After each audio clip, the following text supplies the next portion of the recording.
ಏನನ್ನು ಹೇಳೋದು ಅಲ್ಲಿ ಮಾತಿನಲ್ಲಿ ಏನು ಹೇಳಬೇಕಾಗಲ್ಲ. ಏನಾದರೂ ಮಾಡಿದ್ದೀವಿ, ನಮ್ಮ ಸರ್ಕಾರ ಬಂದ ಮೇಲೆ ಈ ಜಿಲ್ಲೆಗೆ ಎಷ್ಟು ಕೊಡುಗೆ ಕೊಟ್ಟಿದ್ದೀವಿ, ಏನು ಕೊಟ್ಟಿದ್ದೇವೆ ಅಂತ ಏನನ್ನು ಕೊಡೋದು ಹೇಳೋದು. ಇಲ್ಲಿ ಏನಾದರೂ ಆಗಿದ್ದರೆ ಕಾಂಗ್ರೆಸ್ ಸರ್ಕಾರ ಇದ್ದಾಗ ಆಗಿದ್ದು ಎಲ್ಲವೂ ಕೂಡ. ಅದು ಯಾರು ಅಲ್ಲ ಅಂತ ಹೇಳಲಿಕ್ಕೆ ಸಾಧ್ಯವೇ ಇಲ್ಲ. ಪ್ರಾರಂಭದಲ್ಲಿ ದಕ್ಷಿಣ ಕನ್ನಡ ಜಿಲ್ಲೆ ಅಂತ ಹೇಳಿದರೆ ಈಸಿ ವಾಕ್ ಓವರ್ ಅಂತ ಅವ್ರ ತಲೆಯಲ್ಲಿತ್ತು.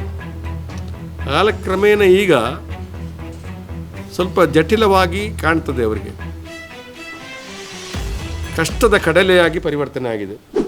ನಾವು ಪ್ರೀತಿಯನ್ನು ಹಂಚಬೇಕು ಅಂತ ಹೇಳ್ತಕ್ಕಂಥವ್ರು ಹಿಂಸೆಯನ್ನು ಪ್ರಚೋದಿಸ್ತಕ್ಕಂಥವ್ರು, ಹಿಂಸೆಯ ವಿರುದ್ಧ ನಾವು ಪ್ರೀತಿಯನ್ನು ಹಂಚತಕ್ಕಂಥ ಕಾರ್ಯಕ್ರಮಕ್ಕೆ ಜನ ನಮಗೆ ಸಹಕಾರ ನೀಡ್ತಾರೆ ಅಂತ ನನಗೆ ವಿಶ್ವಾಸ ಇದೆ. ಗ್ಯಾರಂಟಿ ಸ್ಕೀಮ್ನ ಫಲಾನುಭವಿಗಳು ಇಲ್ಲದವ್ರು ಯಾರಾದರೂ ಹೇಳಿ ಅಂತ ಹೇಳಿದರೆ ಕೈ ಎತ್ತಿ ಅಂತ ನಾವು ಕೇಳ್ತೀವಿ, ಒಬ್ಬನು ಎತ್ತುವುದಿಲ್ಲ. ಇವರ ಕಪ್ಪು ಹಣ ತರ್ತೇನೆ ತಂದಿದ್ದಾರೆ. ಏನು ಮಾಡಿದ್ದಾರೆ? ನಿರುದ್ಯೋಗ ಸಮಸ್ಯೆಯನ್ನು ಪರಿಹಾರ ಮಾಡಲಿಕ್ಕೆ 2 ಕೋಟಿ ಉದ್ಯೋಗ ಕೊಟ್ಟಿದ್ದಾರೆ.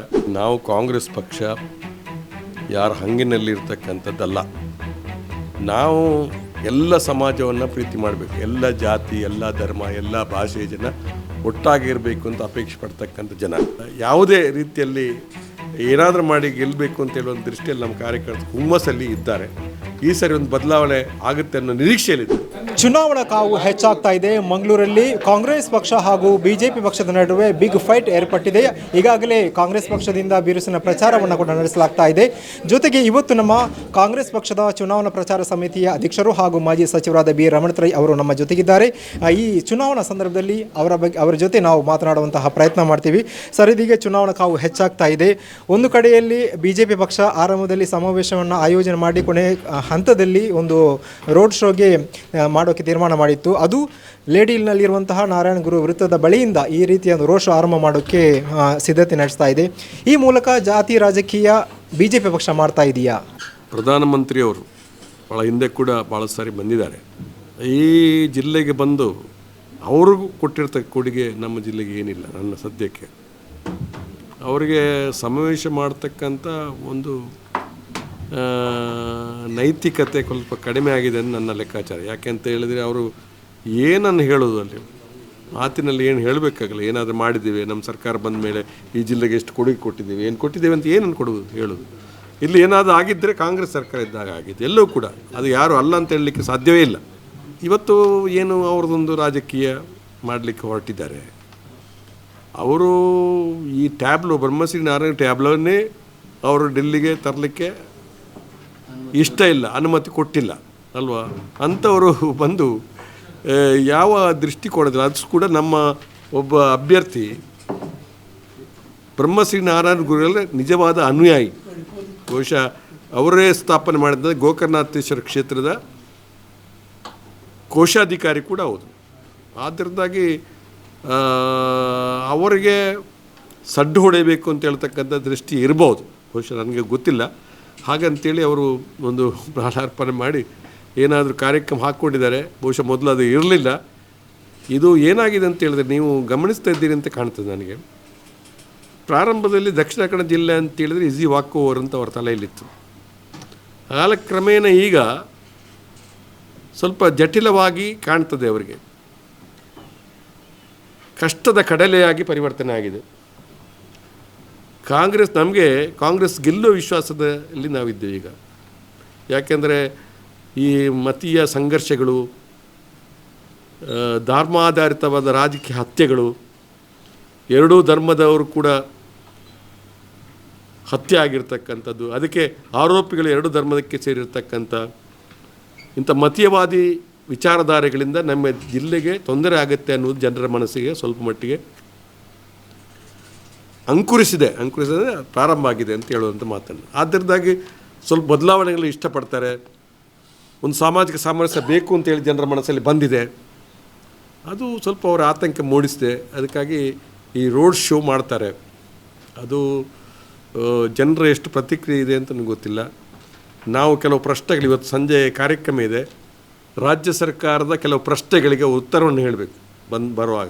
ಅದು ಬರ ಪರಿಹಾರ ಮಾಡಿರ್ತಕ್ಕಂಥ ವಿಚಾರ ಇರ್ಬೋದು, ಅಥವಾ ನಮ್ಮ GST ಶೇರ್ ಕೊಡ್ತಕ್ಕಂಥ ವಿಚಾರ ಇರ್ಬೋದು, ಬೇರೆ ಬೇರೆ ವಿಚಾರ, ನಮ್ಮ ಶೇರ್ ತೆರಿಗೆಯ ಪಾಲನ್ನು ಕೊಡ್ತಕ್ಕಂಥದ್ದು ಇರ್ಬೋದು. ಮತ್ತು ಸುಳ್ಳು ಹೇಳ್ತಾರೆ, ನಮ್ಮ ಬರ ಪರಿಹಾರಕ್ಕೆ ನಾವು ಏನು ಮನವಿಯೇ ಕೊಟ್ಟಿಲ್ಲ, ಅಲ್ಲಿ ತಡ ಕೊಟ್ಟಿದ್ದಾರೆ ಅಂತ. ಇದೆಲ್ಲ ಅವರು ಬರ ಪರಿಹಾರದ ಸಮೀಕ್ಷೆ ಮಾಡಲಿಕ್ಕೆ ಕೇಂದ್ರದ ತಂಡ ಬಂದಿದೆ. ಅವರು ಬರ ಪರಿಹಾರ ಇದೆ ಅಂತ ಒಪ್ಪಿದ್ದಾರೆ. ಹಾಗಿದ್ರೆ ಮತ್ತೆ ಇದು ಸಾಬೂಬು ಹೇಳ್ತಕ್ಕಂಥ ಏನು ಅದಕ್ಕೆ ಅರ್ಥ ಇದೆ? ಆದ್ದರಿಂದ ಅವರ ಫೈಲ್ಯೂರು ಇವತ್ತು ನಮ್ಮ ಸರ್ಕಾರಕ್ಕೆ ಏನಾದರೂ ಟೀಕೆ ಮಾಡಬೇಕು ಅಂತ ಮಾತಾಡ್ತಾರೆ ಹೊರತು ಬೇರೆ ಏನಿಲ್ಲ. ಇದು ಯಾವ ಅವರು ಎಲ್ಲಿ ಬಂದರೂ ಕೂಡ ಜನ ತೀರ್ಮಾನ ಮಾಡಿದರೆ ಇವತ್ತು ಖಂಡಿತವಾಗಿ ಈ ಜಿಲ್ಲೆಯನ್ನು ಒಂದು ಹಿಂಸೆಯ ಮತ್ತು ಅಹಿಂಸೆಯ ಮಧ್ಯೆ ಇರತಕ್ಕಂಥ ಚುನಾವಣೆ. ನನ್ನ ಒಂದು ಇದು ಹಿಂಸೆ ಮತ್ತು ಅಹಿಂಸೆಯ ಮಧ್ಯೆ ಇರತಕ್ಕಂಥ, ನಾವು ಪ್ರೀತಿಯನ್ನು ಹಂಚಬೇಕು ಅಂತ ಹೇಳ್ತಕ್ಕಂಥವ್ರು ಹಿಂಸೆಯನ್ನು ಪ್ರಚೋದಿಸ್ತಕ್ಕಂಥವ್ರು, ಹಿಂಸೆಯ ವಿರುದ್ಧ ನಾವು ಪ್ರೀತಿಯನ್ನು ಹಂಚತಕ್ಕಂಥ ಕಾರ್ಯಕ್ರಮಕ್ಕೆ ಜನ ನಮಗೆ ಸಹಕಾರ ನೀಡ್ತಾರೆ ಅಂತ ನನಗೆ ವಿಶ್ವಾಸ ಇದೆ. ಸರ್, ಇದೀಗ ಕಳೆದ ಹಲವಾರು ವಾರಗಳಿಂದ ನೀವು ಚುನಾವಣಾ ಪ್ರಚಾರವನ್ನು ಮಾಡ್ತಾ ಇದ್ದೀರಿ, ನಿಮ್ಮ ನೇತೃತ್ವದಲ್ಲಿ ನಡೀತಾ ಇದೆ. ಸೊ ಈ ಸಂದರ್ಭದಲ್ಲಿ ಜನರು ನಿಮ್ಮ ಜೊತೆಗೆ ಹಂಚಿಕೊಂಡಂತಹ ಕೆಲವೊಂದು ವಿಚಾರಗಳೇನಿರುವುದು ಪ್ರಮುಖವಾದಂತಹ ವಿಚಾರ ಅಂದರೆ ಈಗಾಗಲೇ ಕೋಮು ಧ್ರುವೀಕರಣ ಅಥವಾ ಕೋಮು ರಾಜಕೀಯ, ದ್ವೇಷ ರಾಜಕೀಯ ಇದನ್ನು ಬಿಟ್ಟು ಇದರ ಜೊತೆಗೆ ಜನರು ಏನನ್ನು ಬಯಸಿದ್ದಾರೆ ನೋಡಿ, ತಾವು ಗಮನಿಸ್ತಾ ಇದ್ದೀರಿ. ಪ್ರಾರಂಭಕ್ಕಿಂತ ಈಗ ನಮ್ಮ ಈ ಗ್ಯಾರಂಟಿ ಸ್ಕೀಮ್ಗಳು ಜನರಿಗೆ ಅದು ಅನುಭವ ಆಗಿದೆ. ಕಳೆದ ಸಾರಿ ಚುನಾವಣೆಯಲ್ಲಿ ಗ್ಯಾರಂಟಿ ಕೊಡ್ತೀವಿ ಅಂತ ಹೇಳಿದ್ದೇವೆ. ಇವತ್ತು ಕೊಟ್ಟದ್ದಲ್ಲ, ಒಂದೊಂದು ಕುಟುಂಬಕ್ಕೆ 14,000ಕ್ಕಿಂತ ಹೆಚ್ಚಿಗೆ ಹಣ ಬಂತು ಎಲ್ಲ ವಿಚಾರದಲ್ಲಿ. ನಾವು ಒಂದು ಪ್ರಶ್ನೆ ಮಾಡ್ತೇವೆ ಒಂದು ಸಭೆಯಲ್ಲಿ, ಇಲ್ಲಿ ಏನಾದರೂ ಒಬ್ಬರಿಗೆ ಗ್ಯಾರಂಟಿ ಸ್ಕೀಮ್ನ ಫಲಾನುಭವಿಗಳು ಇಲ್ಲದವ್ರು ಯಾರಾದರೂ ಹೇಳಿ ಅಂತ ಹೇಳಿದರೆ ಕೈ ಎತ್ತಿ ಅಂತ ನಾವು ಕೇಳ್ತೇವೆ. ಒಬ್ಬನು ಎತ್ತುವುದಿಲ್ಲ. ಯಾಕೆಂದರೆ ಒಂದಲ್ಲ ಒಂದು ಗ್ಯಾರಂಟಿ ಸ್ಕೀಮ್ನ ಫಲಾನುಭವಿಗಳು ನಮ್ಮ ಸಭೆಯಲ್ಲಿ ಸಿಗ್ತಾರೆ. ಆದ್ದರಿಂದ ಗ್ಯಾರಂಟಿ ಸ್ಕೀಮು ಖಂಡಿತವಾಗಿ ಪರಿಣಾಮ ಆಗುತ್ತೆ. ನನಗೆ ಒಂದು ವಿಶ್ವಾಸ ಇದೆ, ಗ್ಯಾರಂಟಿ ಸ್ಕೀಮ್ ನಮ್ಮ ಕೈಗೆ ಹಿಡಿಯುತ್ತದೆ, ನಮಗೆ ಸಹಾಯ ಮಾಡ್ತದೆ ಅನ್ನುವಂಥದ್ದು ನಮ್ಮ ವಿಶ್ವಾಸ. ಆದ್ದರಿಂದಾಗಿ ಇವತ್ತು ಜನರಿಗೆ ಬೇಕಾಗಿರ್ತಕ್ಕಂಥದ್ದು ಅವರ ಹಸಿವನ್ನು ನೀಗಿಸ್ತಕ್ಕಂಥ ಕೆಲಸ ಆಗಬೇಕಾಗಿದೆ. ಇವತ್ತು ಬೆಲೆ ಏರಿಕೆ, ನಿರುದ್ಯೋಗ, ಇದೆಲ್ಲ ಸಮಸ್ಯೆಗಳು ಸಾಕಷ್ಟಿದೆ. ನೀವು ನೋಡಿ, ಒಂದು ಗ್ಯಾಸಿನ ದರ ಕಡಿಮೆ ಆದರೆ ದಿನಬಳಕೆ ವಸ್ತು ಜ್ವರ ಇಳಿದಾಗ ಇಳಿತದೆ ಅಲ್ವಾ? ಇವತ್ತು ಒಂದು ಏನು ಡಬ್ಬಲ್ ಆಗಿದೆ ಈ ಸರ್ಕಾರ ಬಂದ 10 ವರ್ಷದಲ್ಲಿ, ತ್ರಿಬಲ್ ಆಗಿದೆ ಅಲ್ವಾ? ಅದನ್ನು ನೀವು ಹಳೆಯ ರೀತಿಗೆ ತಗೊಂಡು ಬನ್ನಿ.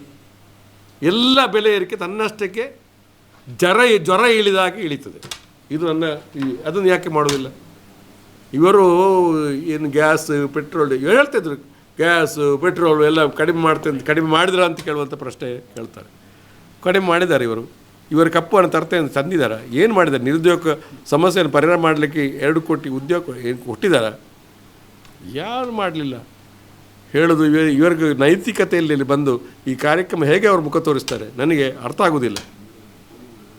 ಆದರೆ ಜನ ಖಂಡಿತವಾಗಿ ಈ ಜಿಲ್ಲೆಯಲ್ಲಿ ಸಾಮಾಜಿಕ ಸಾಮರಸ್ಯ ಬೇಕು ಅನ್ನುವಂಥ ಜನ ಜಾಸ್ತಿ ಆಗ್ತಾ ಇದ್ದಾರೆ ಅಂತ ನಾವು ಕಾಂಗ್ರೆಸ್ ಪಕ್ಷ ಯಾರ ಹಂಗಿನಲ್ಲಿರ್ತಕ್ಕಂಥದ್ದಲ್ಲ. ನಾವು ಎಲ್ಲ ಸಮಾಜವನ್ನು ಪ್ರೀತಿ ಮಾಡಬೇಕು, ಎಲ್ಲ ಜಾತಿ, ಎಲ್ಲ ಧರ್ಮ, ಎಲ್ಲ ಭಾಷೆಯ ಜನ ಒಟ್ಟಾಗಿರಬೇಕು ಅಂತ ಅಪೇಕ್ಷೆ ಪಡ್ತಕ್ಕಂಥ ಜನ. ಅನಾದಿ ಕಾಲದಿಂದ ಈ ಜಿಲ್ಲೆಯ ಪರಂಪರೆಯಲ್ಲಿ ನಾವು ಈ ಎಲ್ಲ ಸಮಾಜದವರನ್ನು ವಿಶ್ವಾಸ ತೆಗೆದುಕೊಂಡು ಹೋಗಿರ್ತಕ್ಕಂಥ ಒಂದು ರಾಜ್ಯಕ್ಕೆ ಪಕ್ಷ. ವ್ಯಕ್ತಿಗತವಾಗಿ ಯಾರು ಸ್ವಲ್ಪ ಮಾತಾಡಿದ್ರು, ಹಾಗೆ ಮಾಡಿದ್ರು ಅಂತ ಹೇಳ್ತಾರೆ. ಆದರೆ ಒಂದು ಪಕ್ಷದ ದೃಷ್ಟಿಯಲ್ಲಿ ನೋಡಿದರೆ ಈ ಜಿಲ್ಲೆಯ ಒಂದು ಸಾಮರಸ್ಯಕ್ಕೆ ಹೆಚ್ಚು ಶಕ್ತಿ ಕೊಟ್ಟಂಥ ಪಕ್ಷ ಕಾಂಗ್ರೆಸ್ ಪಕ್ಷ. ಅದನ್ನೇ ನಂಬಿಕೊಂಡು ನಾವು ಚುನಾವಣೆ ಹೋಗ್ತಾ ಇದ್ದೀವಿ. ಯಾರು ಏನು ನಿಂತಿದ್ದಾರೆ ಬಿಟ್ಟಿದ್ದಾರೆ ಅಂತ ನಾವು ನೋಡೋದಿಲ್ಲ. ಒಟ್ಟಾರೆಯಾಗಿ ಎಲ್ಲ ಜಾತ್ಯತೀತ ಮನಸ್ಸುಳ್ಳಂಥ ಜನ ಎಲ್ಲರೂ ಕಾಂಗ್ರೆಸ್ ಜೊತೆ ಇರಬೇಕು ಅಂತೇಳಿ ತಮ್ಮ ಮೂಲಕ ನಾನು ವಿನಂತಿ ಮಾಡಿಕೊಳ್ತಾ ಇದ್ದೀನಿ. ಸರ್, ಕೊನೆಯದಾಗಿ ಇದೀಗ ಇನ್ನು ಉಳಿದಿರುವಂಥ 1.5 ವಾರದಲ್ಲಿ ರಾಷ್ಟ್ರೀಯ ನಾಯಕರು ಮಂಗಳೂರಿಗೆ ಬರ್ತಾರಾ? ಈಗ ಸಿದ್ದರಾಮಯ್ಯನ ಬರುವ ಪ್ರೋಗ್ರಾಮ್ ಇತ್ತು, ರಾಜ್ಯದ ಮುಖ್ಯಮಂತ್ರಿಗಳು ಮತ್ತು ರಾಷ್ಟ್ರೀಯ ನಾಯಕರು ಇಲ್ಲಿವರೆಗೆ ಯಾರು ಬರ್ತಾರೆ ಅಂತ ಸ್ವಲ್ಪ ನಮಗೆ ಇನ್ನು ಮಾಹಿತಿ ಇಲ್ಲ ಅಂದಾಗ ನಾವು ಹೇಳ್ತೀವಿ. ಸರ್, ನಮ್ಮ ದಕ್ಷಿಣ ಕನ್ನಡ ಜಿಲ್ಲೆಯಲ್ಲಿ ಈವರೆಗೆ ಎಷ್ಟು ಶೇಕಡಾವಾರು ಒಂದು ಚುನಾವಣಾ ಪ್ರಚಾರವನ್ನು ನಡೆಸಿದ್ದೀರಿ? ಹಾಗೀಗ ಚುನಾವಣೆ ಒಂದು ಲೆಕ್ಕದಲ್ಲಿ ಪ್ರಾರಂಭ ಆಗುತ್ತೆ. ಒಂದು ದೃಷ್ಟಿಯಲ್ಲಿ ಇವತ್ತು ಮೊನ್ನೆ ಇದು ನಾಮಪತ್ರ ಸಲ್ಲಿಕೆ ಆಗಿದೆ. ಇನ್ನು ಮನೆಗೆ ಹೋಗುವಂಥ ಕಾರ್ಯಕ್ರಮ ಶುರು ಆಗಿದೆ. 1 ರೌಂಡ್ ನಾವು ಬ್ಲಾಕ್ ಮಟ್ಟದ ಕಾರ್ಯಕ್ರಮ ಮತ್ತು ವಲಯ ಮಟ್ಟದ ಕಾರ್ಯಕ್ರಮಗಳೆಲ್ಲ ವಿಧಾನಸಭಾ ಕ್ಷೇತ್ರದಲ್ಲಿ ಪ್ರಾಮಾಣಿಕವಾಗಿ ನಮ್ಮ ಕಾರ್ಯಕರ್ತರು ಮಾಡಿದ್ದಾರೆ. ಪ್ರಾಮಾಣಿಕವಾಗಿ ಯಾವುದೇ ರೀತಿಯ ಯಾವುದೇ ರೀತಿಯಲ್ಲಿ ಏನಾದರೂ ಮಾಡಿ ಗೆಲ್ಲಬೇಕು ಅಂತೇಳಿ ಒಂದು ದೃಷ್ಟಿಯಲ್ಲಿ ನಮ್ಮ ಕಾರ್ಯಕರ್ತರು ಹುಮ್ಮಸ್ಸಲ್ಲಿ ಇದ್ದಾರೆ.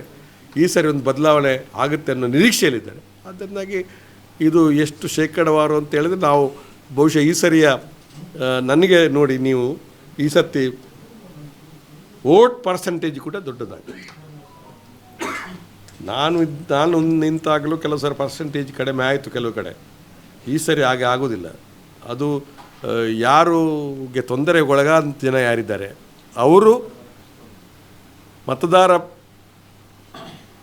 ಕೇಂದ್ರಕ್ಕೆ ಹೋಗ್ತಾರೆ, ಮತ ಹಾಕ್ತಾರೆ.